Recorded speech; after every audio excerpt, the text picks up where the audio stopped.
लालगंज में निजी अस्पताल की लापरवाही और मनमानी के कारण एक प्रसव पीड़िता की जान चली गई। आपको बता दें कि अगर आपके पास पैसा नहीं है तो मरीज की जान की कोई कीमत नहीं है। एक गरीब की लड़की डिलीवरी के लिए लालगंज के सभी निजी अस्पतालों में ठोकरें खाती रही और प्रसव पीड़ा से तड़पते हुए दम तोड़ दी। महिला का नाम रंजू देवी और पिता का नाम जगन्नाथ राम बताया गया है। बसंता जहानाबाद निवासी जगन्नाथ राम की लड़की रंजू देवी अपने मायके में डिलीवरी के लिए रह रही थी। बीती रात प्रसव पीड़ा हुई तो परिजन पहले आभा सिन्हा के क्लिनिक में लेकर गए, क्योंकि पूर्व से वहीं से इलाज चल रहा था। लेकिन डिलीवरी के वक्त डॉक्टर ने पल्ला झाड़ दिया। इसके बाद एक एक कर सभी निजी क्लिनिकों के चक्कर लगाते रहे परिजन, लेकिन उनके पास इतना भी पैसा नहीं था कि एम्बुलेंस भाड़ा कर सरकारी अस्पताल में भी ले जाए। आखिर रंजू देवी ने प्रसव पीड़ा से तड़पते हुए प्राण त्याग दिए। बिहार सरकार सभी अस्पतालों को सुविधा मुहैया करा रही है, लेकिन स्वास्थ्य विभाग की लापरवाही से निजी अस्पताल चांदी काट रहे हैं। आज एक महिला की जान चली गई और निजी अस्पताल अपनी मनमानी करते रहे हैं। स्वास्थ्य विभाग की लापरवाही से ही निजी क्लिनिक मनमानी कर लाखों रुपए बटोर रहे हैं, चाहे मरीज की जान ही क्यों नहीं चली जाए। आगे देखिए खबर में क्या बताया जा रहा है महिला के बारे में। यहाँ से इलाज चल रहा था तो हम लोग वहाँ पर पहले लेकर गए, तो उनको बोले उनका कंपाउंडर को जो हमको एक दम मार रहा है, बोल दम फूलने वाला, बोल हमको एक कम होने वाला है, इंजेक्शन दे दीजिए हमको कम हो जाएगा। लेकिन वो फिर भी बोला कि नहीं नहीं उठो उठो यहाँ से उठो, नहीं नहीं ये सब केस को यहाँ कोई इलाज नहीं है, जाओ जाओ जाओ निकलो निकलो। तो हम लोग वही तो अभी कहाँ लेकर जाए, तो कहाँ लेकर जाइएगा, सरदर में जाइए चाहे और कोई दूसरा है, सियाराम है, इस सब में लेकर जाइए। सियाराम राय बाबू के यहाँ के गए तो वहाँ पर भी कुछ नहीं हुआ। फिर सुनीता जायसवाल को यहाँ लेकर गए तो वहाँ पर भी कुछ नहीं हुआ। बाकी में लास्ट में आकर के यहाँ रेपुरा में दिखवाए तो वहाँ पर जाते जाते तो ये बेहालत हो गए, ये चल नहीं पा रहे थे, बस नाक से ब्लड, मुंह से ब्लड, पैखाना पेशाब सब हो गया। उसके बाद वहाँ पर मतलब कि वो ले लिए, ऑक्सीजन लगा दिए नाक में और 500 रुपया ले लिए, और उसके बाद बोले कि जो एम्बुलेंस भराने के लिए 1500 रुपया दीजिए। तो हम वही डॉक्टर साहब बोले, रेपुरा वाला डॉक्टर वो बोला कहाँ से बोलूँ 1500 रुपया लाओ एम्बुलेंस में तेल भराने के लिए। तो हम लोग बोले हम लोग के पास अभी पैसा नहीं है, हम व्यवस्था कर रहे हैं, फ़ोन कर रहे हैं, जब तक आप ले चलिए मेरा आदमी आ जाएगा वहाँ पर पैसा लेके।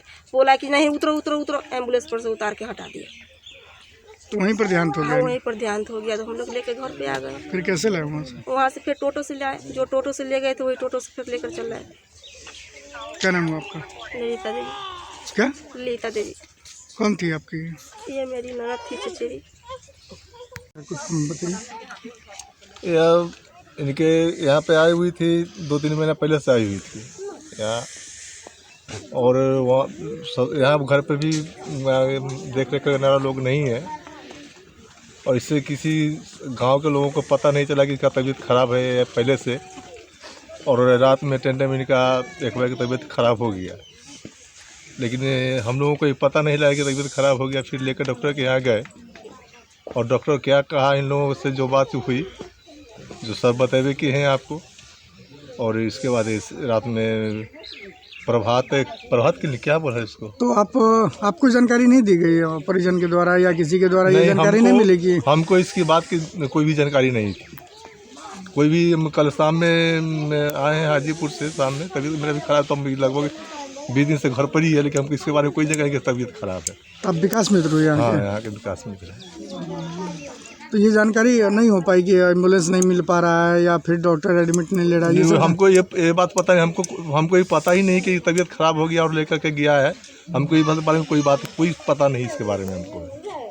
कब पता चला आपको? और हमको तो रात में एक्सपायर करने के बाद मालूम हुआ कैसे सब बात है कि घटना घट गई, और यह टेंडम घटना घटी।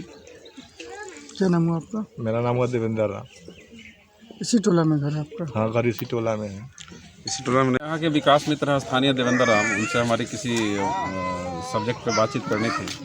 तो उन्हीं के द्वारा जानकारी हुआ कि जगन्नाथ राम जी की बच्ची यहाँ आई हुई थी, उनका प्रसव पीड़ा यहीं पे होना था।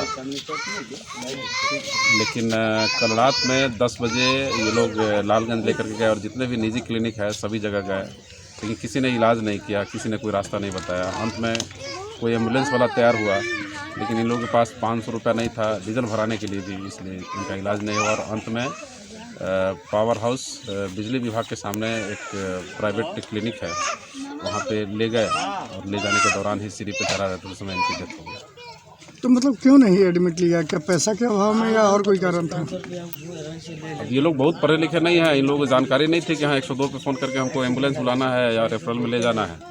और पहले से आभा सिन्हा के इनका इलाज हो रहा था, लेकिन वहाँ भी इनको एम्बुलेंस वाले से बात हुई थी इनकी? एम्बुलेंस वाले से बातचीत हुई, लेकिन इन लोगों के पास पैसा नहीं था। एम्बुलेंस वाला बोला कि भाई 500 रुपये दीजिए, हम डीजल डलवाते हैं तब चलेंगे, लेकिन ये लोग 500 रुपये भी नहीं दे पाए। तो ये प्राइवेट एम्बुलेंस था या रेफरल में जो एम्बुलेंस है जैसा ये उनसे लोग बात बता हुई? रहे हैं कि प्राइवेट हॉस्पिटल का एम्बुलेंस है।